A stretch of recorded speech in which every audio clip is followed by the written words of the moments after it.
ఈ పుస్తకానికి శీర్షిక చాలా భిన్నంగా ఉన్నది. కవితా పుస్తకాల శీర్షికలు ఇక్కడ ఉన్న వాళ్ళు చాలా మంది ప్రముఖ కవులు ఉన్నారు, రచయితలు ఉన్నారు, విమర్శకులు ఉన్నారు, సాహిత్యాన్ని ఇష్టంగా చదివే పాఠకులు ఉన్నారు. మీ అందరికీ సుపరిచితం. ఒక పుస్తకం వేసినప్పుడు ఆ పుస్తకానికి పేరు పెట్టడం అనేది కవి తన కవితా వాక్యాల నుంచి ఒక వాక్యాన్నో ఒక పదాన్నో తీసుకొని పెట్టడం, లేదా మొత్తం కవిత్వాన్ని ప్రతిబింబించే విధంగా పుస్తకానికి శీర్షిక పెట్టడం అనేది పేరు పెట్టడం చూస్తూ ఉంటాం. ఆ నేపథ్యం నుంచి బిర్లా మహేందర్ నాకు దాదాపుగా 20-25 సంవత్సరాలుగా కవిగా, ఆయన కవిత్వానికి పాఠకుడిగా నేను మొదలు పరిచయం. ఆ తర్వాత వాళ్ళు వరంగల్లో నిర్వహించిన తెలంగాణ ఉద్యమ నేపథ్యంలో నిర్వహించిన సభల్లో పాల్గొనటం, ఆ తర్వాత వివిధ సందర్భాల్లో సాహిత్య అంశాల మీద, సామాజిక అంశాల మీద మాట్లాడుకోవటం, ఇట్లా 20-25 సంవత్సరాల పరిచయం ఉన్నది నాకు.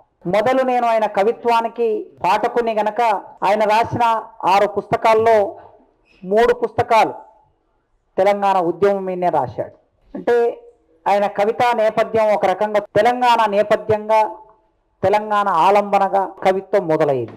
ఈ కాలంలో కవిత్వం రాసే ఎవరైనా సరే ప్రత్యక్షంగానైనా పరోక్షంగానైనా తప్పనిసరిగా తెలంగాణ అంశం లేకుండా కవిత్వం రాసే అవకాశం లేదు. అది అస్తిత్వ ఉద్యమమా, ప్రాంతీయ ఉద్యమమా, ఈ చర్చల్లోకి నేను వెళ్ళటం లేదు. సైద్ధాంతికంగా ఒక్కొక్క విషయాలను ఒక్కొక్క సందర్భంలో తలకాలను బట్టి మనం చర్చిస్తుంటాం, నిర్ణయిస్తుంటాం, వాటికి ఒక ట్యాగ్ తొలగిస్తూ ఉంటాం. నా మేరకు నేను తెలంగాణ ఉద్యమంలో విద్యార్థిగా, లేదా చదువరిగా, ఒక కార్యకర్తగా, ఒక నాయకుడిగా, ఒక కవిగా, రచయితగా, వక్తగా, మీరు ఏ పేర్లు పెట్టయితే నన్ను పిలుస్తున్నారో అవన్నీ నాకు తెలంగాణ ఉద్యమమే. ఇతరాత్ర ఉద్యమాల ప్రభావం, నిర్మాణం ఏమున్నా నన్ను వాళ్ళ ఈ తెలుగు నేల మీద నిలబెట్టింది తెలంగాణ ఉద్యమమే. 96లో నేను ఈ ప్రపంచాన్ని అర్థం చేసుకోవడం మొదలు పెట్టానంటే 95-96 కాలం. ఆ కాలం నుంచి తెలంగాణ తప్ప ఇంకొక కార్యరంగం లేదు నాకు. రచయితగా విప్లవ రచయితల సంఘంలో సభ్యుణ్ణి, కార్యవర్గ సభ్యుణ్ణి, తర్వాత కొన్నాళ్ళు కార్యదర్శిని, అది వేరే సంగతి అయినా నా కార్యరంగం మొత్తం తెలంగాణ ఉద్యమం. సీతారెడ్డి గారు మొదటి నుంచి వారితో కలిసి వారు చేసి అనేక కార్యక్రమాల్లో భాగమై, లేదా ఇద్దరం కలిసి అనేక కార్యక్రమాలు చేసి ఇట్లా నడుస్తూ ఉన్నాం. కనుక 50 ఏళ్ల వయసున్న వాళ్ళు 20 ఏళ్ల కిందట సమాజాన్ని అర్థం చేసుకోవడం మొదలు పెడితే ఈ 30 ఏళ్ల కాలం ఏం జరిగింది తెలుగు నేల మీద అంటే తెలంగాణ ఉద్యమం తప్ప ఇంకేం జరగలేదు. కనుక తెలంగాణ ఉద్యమమే తమ అస్తిత్వంగా చాలా మంది రాస్తున్నారు. అట్లా ఆయన ఈ పుస్తకంలో 6 పుస్తకాల లిస్ట్ ఇచ్చాడు, జాబితా. ఈ 6 పుస్తకాల జాబితాలో మొదటి 3 పుస్తకాలు తెలంగాణ ఉద్యమం గురించే రాశాడు. అది ఒక అనివార్యత. ఈ అనివార్యతలో నుంచి ఈ కవిత్వాన్ని మనం అర్థం చేసుకుంటే, నేను చావును నిరాకరిస్తున్నాను అని ప్రొఫెసర్ సాయిబాబా రాశాడు. ఆయన జైల్లో ఉండి నేను చావును నిరాకరిస్తున్నాను, చెరబండరాజు, ఇంకా అలిశెట్టి ప్రభాకర్, ఈ అర్థం స్ఫురించేటట్లు కవితా వాక్యాలను రాశారు. ఆ కవితా వాక్యాలు పుస్తకాలకి పేర్లుగా వచ్చాయి. సాయిబాబా ఇటీవలి కాలపు చరిత్ర, ఆయన చావును నిరాకరించాడు. ఈయన నేను మరణిస్తూనే ఉన్నాను అనే పుస్తకానికి పేరు పెట్టాడు. ఈ మరణిస్తూనే ఉన్నానని ఈ పేరు వాచ్యార్థం కాదు, అంటే మరణము అనే అర్థంలో కాదు ఆయన చెప్పింది. మనిషి ఉన్నాడు, కానీ మనిషి నిరంతరం సామాజిక సమస్యల వలన, నిచ్చెనమెట్ల వ్యవస్థ వలన క్షణం క్షణం మరణిస్తున్నాడనే అర్థం తప్ప ఇక్కడ నేను మరణిస్తున్నానని పాజిటివ్ కోణంలో నేను మరణిస్తాను అనే అర్థంలో రాయలేను. కనుక ఈ శీర్షిక నుంచి మొదలు పెడితే చివరి కవిత వరకు చాలా బాధ్యతగా ఆయన రాశాడు. కవి బాధ్యతగా ఉండవలసిందే. ఖచ్చితంగా కవులందరూ బాధ్యత లేకుండా రాసిన కవులు ఎవరు లేరు, ముఖ్యంగా తెలంగాణ నేల మీద నుంచి.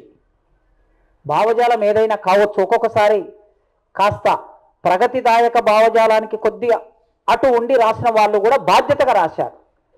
వారి కవిత్వంలో కూడా 65, 66, 67 ఈ 70ల కాలంలో ప్రగతి భావనకి భిన్నంగా, దిగంబర కవిత్వానికి భిన్నంగా, విప్లవ కవిత్వానికి భిన్నంగా ఇదే వరంగల్లు నేల మీద నుంచి ఒక పాయ వచ్చింది. ఆ పాయ కూడా బాధ్యతగా రాశారు వాళ్ళు. అంటే మనిషిని కేంద్రంగా చేసుకొని, మనిషి బాధను కేంద్రంగా చేసుకొని రాశారు. అందుకే తెలంగాణ నేల మీద ఉన్న కవులకి ఉండే సామాజిక బాధ్యత కవిత్వంలో వ్యక్తమవుతూ ఉన్నది. ఆ క్రమాన్ని మహేందర్ కొనసాగించాడు. ఈ కొనసాగించే క్రమం 4 సంవత్సరాల కవిత్వం ఆయన ఇందులో 2020 ప్రారంభం నుంచి 24 చివరి వరకు, ఒక 2 నెలల 3 నెలల వరకు ముందు రాసిన కవితను కూడా ఇందులో వేశాడు. ఇటీవలి కాలంలో ఆయన ఎంత ప్రాసంగికంగా రాస్తాడు అని అంటే, హైదరాబాద్కి ఒక 20 కిలోమీటర్ల దూరంలో మహేశ్వరం మండలంలో ఒక స్కూల్ హెడ్ మాస్టర్ని, దళితుడైన ఒక స్కూల్ హెడ్ మాస్టర్ని అయ్యప్ప స్వామి భక్తులు వచ్చి ఆ హెడ్ మాస్టర్ చేత ఆ స్కూల్లో అయ్యప్ప మాల వేసిన తన విద్యార్థి కాళ్ళు మొక్కించే లేదా క్షమాపణ చెప్పించే ఆ సంఘటన ఒకటి డిసెంబర్లో జరిగింది. ఆ డిసెంబర్లో జరిగే ఆ సంఘటన వరకు ఈ పుస్తకంలో భాగం చేశాడు. అంత ప్రాసంగికంగా సమాజంలో జరిగే ప్రతి చలనానికి స్పందిస్తూ కవిత్వం రాస్తూ ఉన్నాడు. ఈ 4 ఏళ్ల కాలాన్ని మనం ఒక్కసారి దృష్టిలో పెట్టుకొని చూస్తే, ఒక రకంగా మొత్తం భారతదేశమే 10 సంవత్సరాల కాలం, 10-12 సంవత్సరాల కాలం నుంచి పురిటి నొప్పుల్ని అనుభవిస్తూ ఉన్నది, వేదన పడుతూ ఉన్నది, సంఘర్షణ పడుతూ ఉన్నది, అసమ్మతి ప్రకటిస్తూ ఉన్నది, ప్రజాస్వామ్యాన్ని కోరుకుంటుంది, రాజ్యాంగం రక్షించబడాలని ఆశపడుతూ ఉన్నది. ఈ దేశమంతా దేశమంతా అనే అర్థంలో మీరు ప్రశ్న వేయొచ్చు. దేశమంతా మరి ఇంత బాధపడితే 3-4 జిల్లాల్లో జరిగిన ఎమ్మెల్సీ ఎన్నికల్లో ఆ రిజల్ట్ అట్లెందుకు వస్తుంది అని ఎవరైనా నన్ను ప్రశ్న వేయవచ్చు. ఎన్నికలు వేరు, భావన వేరు, ఓట్లు వేరు, మనిషి ఆలోచన విధానం వేరు. కనుక భారతదేశం అంతా ప్రజాస్వామ్యం ఉండాలని కోరుకుంటారు ఎవరైనా. ఆ ఓటు వేసిన మనిషి కూడా ప్రజాస్వామ్యం వద్దు అని ఎవరు అనుకోరు. ఓటు వేయడానికి అనేక కారణాలు ఉండొచ్చు, భ్రమలు ఉండొచ్చు. ఆ భ్రమల్ని బద్దలు కొట్టే ఒకానొక వ్యవస్థ, ప్రత్యామ్నాయ వ్యవస్థ ఉండకపోవచ్చు, లేదా మన ప్రచారం అంతగా ఉండకపోవచ్చు. అందుకే ఈ మొత్తం దేశంలో జరుగుతున్న పరిణామాలన్నిటినీ జాగ్రత్తగా గమనిస్తున్న కవి ఏం చేయగలడు, కవులు ఏం చేస్తారో కూడా ఒక కవిత రాశాడు. ఇందులో చాలా వివరంగా శ్రీరామ్ గారు మాట్లాడతారు చివర, ఎందుకంటే ఆయన పుస్తక సమీక్షకుడు. మొత్తం నేనే మాట్లాడేస్తే అప్పుడు సమీక్షకుడిని పాత్ర తక్కువ అయిపోతుంది కనుక సమీక్షకుడి పాత్ర సమీక్షకుడు చేయవలసింది. ఇది ఒక సమస్య దేశమంతా ఉన్నప్పుడు కవి ఏం చేస్తాడు, ఒక కవితా వాక్యాన్ని రాజేస్తాడు. పువ్వుల గురించి రాస్తాడు, చందమామ గురించి రాస్తాడు, సంధ్యా సమయాల గురించి రాస్తాడు. అంత మాత్రమేనా? కవి బాధ్యత అంత మాత్రమే కాదు అని కూడా చెప్పాడు. రాసే కింద బ్రాకెట్లో కొద్ది మంది కవులు మాత్రమే అని కూడా పెట్టాడు ఆయన. అంటే కొద్ది మంది కవులు కేవలం ప్రియురాలి ప్రేమ, ప్రియురాలి పెదవులు, ప్రియురాలి గోళ్ళు వేళ్ళు, వీటి గురించి రాసే వాళ్ళు ఉంటారు, అప్పుడు ఉన్నారు, ఇప్పుడు ఉన్నారు 1000 ఏళ్ల తెలుగు సాహిత్యంలో. అందరూ అలా కాదు అని చెప్పడం కోసం బ్రాకెట్లో మాట పెట్టాడు. అంటే సామాజిక బాధ్యతతో ఉంటారు అని. ఇది ఒకటైతే, రెండో సంక్షోభం ఏంటి, దేశాన్ని ఒక రకంగా ఐడియాలజికల్గా కొందరు మాట్లాడుతూ ఉన్నాం, ఈ దేశంలోకి ఫాసిజం వచ్చింది అని. ఫాసిజం సమయంలో, ఈ దేశంలోకి ఫాసిజం ప్రవేశించిన సమయంలో కవి తన కవిత్వాన్ని రాజేశాడు. ఫాసిజం అంటే నిజంగా ఫాసిజం వచ్చిందా రాలేదని చర్చలు కూడా జరుగుతున్నాయి. ఒక పార్టీ మొన్న ఫాసిస్టు లక్షణాలు కనపడుతున్నాయి కానీ ఈ ప్రభుత్వాన్ని ఫాసిస్టు ప్రభుత్వం అనలేము అనే ఒక రాజకీయ తీర్మానాన్ని కూడా ప్రవేశపెట్టింది. అందుకే సంశయం కూడా రావచ్చు. చాలా సింపుల్గా ఫాసిజం అంటే ఇటలీలో వచ్చిన ఫాసిజం, రెండవ ప్రపంచ యుద్ధ కాలంలో ముందు 5 ఏళ్ళు ఆ యుద్ధ కాలం చూస్తాయి. జర్మన్లో వచ్చినటువంటి నాజిజం అసమ్మతిని లేకుండా చేయటం దాని మొదటి లక్షణం. వగరబోతులని, గూండాలని, జీవితంతో విరక్తి పొందిన వాళ్ళని, అరాచకులని చేరదీసి మూకల్ని తయారు చేయటం, ఇది రెండో లక్షణం ఫాసిజానికి. మీరు గూగుల్లో సెర్చ్ చేస్తే ఇవన్నీ దొరుకుతాయి, నేనేం కొత్తగా చెప్పట్లేదు. ఇది రెండో లక్షణం. అసమ్మతి నిరాకరిస్తుంది, మూకని తయారు చేస్తుంది. మూడో లక్షణం ఏమిటి, అసమ్మతి ప్రకటించిన వాళ్ళు ఇంకా ఎక్కువగా అసమ్మతివాదులుగా మిగిలిపోతే వాళ్ళని జైల్లో బంధిస్తుంది, ఇంకా వినకపోతే చంపేస్తుంది. ఫాసిజం లక్షణం ఇది. ఇది ఇవాళ దేశంలో ఉందా లేదా మీరు చూడండి. తర్వాత నిర్మాణమైన వ్యవస్థలన్నిటిని ధ్వంసం చేస్తుంది, ఫాసిజం లక్షణం అది. ఇటలీలో, జర్మన్లో అదే జరిగింది. నిర్మాణమైన వ్యవస్థలు అంటే ఒక రాజ్యాంగం కావచ్చు, ఆ రాజ్యాంగం ద్వారా ఏర్పడిన కొన్ని సంస్థలు కావచ్చు, ఆ సంస్థలు తనకు అడ్డుగా నిలబడినప్పుడు, తన ఫాసిజాన్ని విస్తరించడానికి అడ్డు ఉన్నప్పుడు వాటన్నిటి బద్దలు కొడుతుంది. అది ఇప్పుడు దేశంలో జరుగుతుందో లేదో మీరు ఆలోచించండి. తర్వాత ఈ దేశాన్ని అంతా ఒకే భావన కిందికి జాతీయ దురాంకారాన్ని రెచ్చగొడుతుంది ఫాసిజం.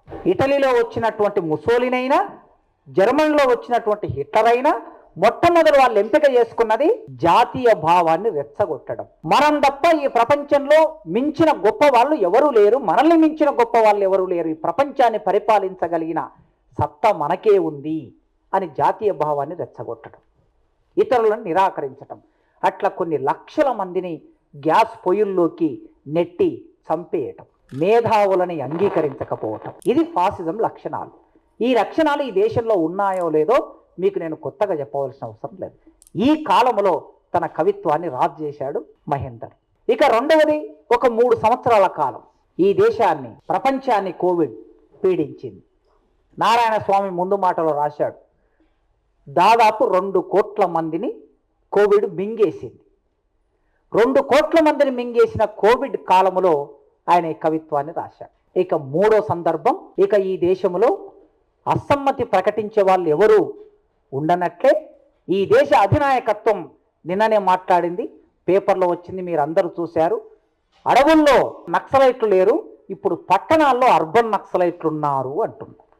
ఈ దేశ అధినాయకత్వం పట్టణాల్లో అర్బన్ నక్సలైట్లు. ఇక్కడ ఎంతమంది అర్బన్ నక్సలైట్లు ఉన్నారో ఇక మీరు నిర్ణయించుకోండి. మహేందర్ సభకి, కవితా సభకు వచ్చారంటే ఖచ్చితంగా మీరందరూ అర్బన్ నక్సలైట్లే. ఎందుకంటే ఆయన మనిషి గురించి ఆలోచిస్తున్నాడు. మనిషి గురించి ఆలోచించడమే ఇక్కడ. ఓకే, ఒక క్రైస్తవ మతాన్ని ప్రచారం చేసే మనిషి ఆ ఛత్తీస్గఢ్లో ఉంటే, ఆయనే మావోయిస్టు కాదు, మార్క్సిస్టు కూడా కాదు, క్రైస్తవ మతాన్ని ప్రచారం చేసే స్టాన్ స్వామి 80 ఏళ్ళు దాటిన మనిషి అర్బన్ నక్సలైట్ అయిపోయి జైల్లో పడేసి జైల్లోనే చనిపోయాడు. ఆయనకు మావోయిస్టులతో ఏకీభావం లేదు, సాయుధ పోరాటంతో ఏకీభావం లేదు, మనిషి గురించి ఆలోచించాడంతే. ఈ మనుషులను ఎందుకు చంపుతున్నారా అని అడిగాడు, ఎందుకు జైల్లో పెడుతున్నారని అడిగాడు, అంతే. అందుకోసం ఇట్లాంటి ఒకానొక సందర్భంలో అడవులలో ఉన్న వాళ్ళందరినీ చంపేస్తాము, 26 మార్చి వరకు ఇంకెవరు మిగలరు అని చెబుతూ గ్రీన్లాండ్ పేరు మీద ఒక యుద్ధం కొనసాగుతున్న సందర్భం ఇది 3వ సందర్భం. ఈ 3 సందర్భాలు ఈ 4 ఏళ్ళలో మనం చూస్తాం. ఈ కవిత్వంలో ఈ 3 సందర్భాలు ఉంటాయి. ఒకసారి ధ్వనిగా, ఒకసారి వాచ్యంగా, ఒకసారి వ్యంగ్యంగా కవి గనక వివిధ సందర్భాల్లో ప్రకటిస్తాడు. కవి మౌనంగానే ఉండవచ్చు. భూమి చలనంలో ఉంటుంది, కానీ భూమికి ఒక స్వప్నం ఉంటుంది అన్నాడు ఒక 40 ఏళ్ల కిందట సిద్ధారెడ్డి గారు. భూమికి ఒక స్వప్నం ఉంటుంది. ఆ భూమి స్వప్నం రైతు కావచ్చు, ఆ భూమి స్వప్నం కూలి కావచ్చు, ఆ భూమి స్వప్నం గింజలన్నిటినీ దొరల గడిల్లో నింపుతున్న పేదలు కావచ్చు. తిరిగి మళ్ళీ దొర గడి ముందు నిలబడి ఇంత అమ్మలు కాసుకుంటామయ్యా, ఇన్ని గింజలు పెట్టు అని అడిగే ఆ ఆకలితో అలమటించే వాళ్ళు కావచ్చు. కనుక భూమి స్వప్నం అంటే అది నేరుగా భూమిగానే కళ మాత్రమే కావాల్సిన అవసరం లేదు. భూమి చుట్టూ నిర్మాణమైన ఒక జీవితం ఉంటుంది, ఆ జీవితానికి ఒక స్వప్నం ఉంటుంది అన్నాడు. ఓకే, అదే కవి గోడకు మౌనంగా వేలాడుతుంది, మౌనంగా వేలాడుతుంది. ఏం వేలాడుతుంది? తుపాకీ మౌనంగానే వేలాడుతుంది, కానీ ట్రిగ్గర్ మీద ఆ చూపుడు వేలు పెట్టినప్పుడు అది పేలుతుంది. కనుక కవి మౌనంగానే ఉన్నాడు అనిపిస్తుంది మనకి, మౌనంగా ఉండడు. ఆ మౌనంగా ఉండకుండా తన సామాజిక బాధ్యతని ఎరిగినటువంటి కవి.